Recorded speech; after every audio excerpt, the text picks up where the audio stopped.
Hello everyone, my name is Patricia and I am a freshman here at Hawaii Pacific University, majoring in nursing. In this video, I will be discussing how to calculate ratios on a spreadsheet in Excel for my Computer Science 1061 course. First thing I'll be discussing is how to create ratios. So I asked my family 5 yes or no questions, which I then put on a spreadsheet along with the yes and no column and the responses, which are in the form of numbers. Lastly, you want to include the total number of the population, so here I've highlighted it in pink. This will also act as our constant. A ratio involves a comparison of two numbers, which are highlighted in orange. Now I will be discussing the formula to calculate the ratios and math operators. But first I created a yes and no column for the percentages. Then I created a formula by first pressing the equal sign and selecting the cell reference containing the first number of yeses, which is E7. Now we need to use a math operator. So the math operators include addition, subtraction, multiplication, exponent, and division. For this formula, we will be using the division operator, which is a slash symbol. After pressing the division symbol, I've selected the cell reference containing the constant, which is B4. Then you must make it an absolute cell reference by adding a $sign in front of the cell letter and number, and then you press enter. And then to make a result a percentage, you would change the results from general to percentage. And here I got 40%.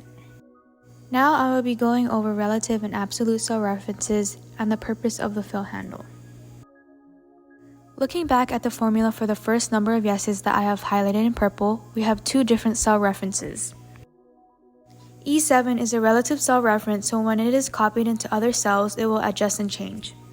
As for B4, which is an absolute cell reference that will remain the same when copied into other cells. Now I will show you using the fill handle. But first, what even is a fill handle? It pops up as a cross and allows you to quickly copy formulas when dragging down a column or across a row. As you can see, I am using the fill handle and dragging down the column, copying the formula of the first number of yeses into the other cells. Now we have percentages for all the yeses. The formula for the number of no's will pretty much be the same. The only difference is that I have selected the cell reference containing the number of no's, which was F7. Press enter and I got 60%. Once again, use the fill handle to find the percentages for the rest of the no's. As you can see, I then highlighted it in yellow. Now we have percentages for the yeses and no's. As you can see, I've color-coded everything along the way. This just makes your spreadsheet a bit more pretty. To view the formulas, you press the formulas button up here, then show formulas. Press it again, and now you're viewing the percentages.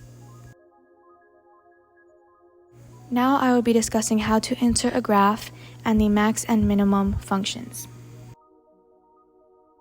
First, you will press insert, and then you will select the data that you want to be in the graph.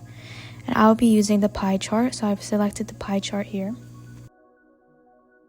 Now here you can edit and customize your chart however you want. So I will be changing the title to the yeses chart since I have selected the yes percentages.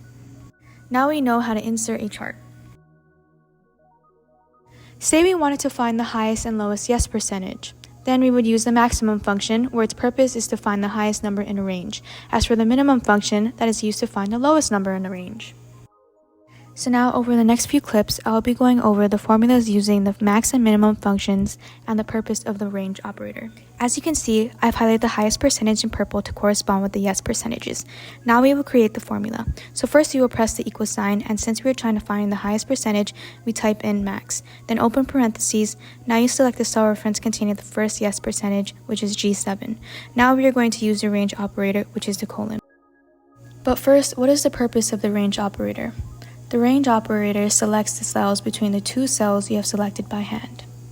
As you can see, after I have selected the cell reference containing the last yes percentage, the range operator selects the cells in between. Close parentheses, press enter, now we have the highest percentage, which is 100%. Now we will create the formula to find the lowest yes percentage. It is actually pretty much the same as the formula to find the highest yes percentage.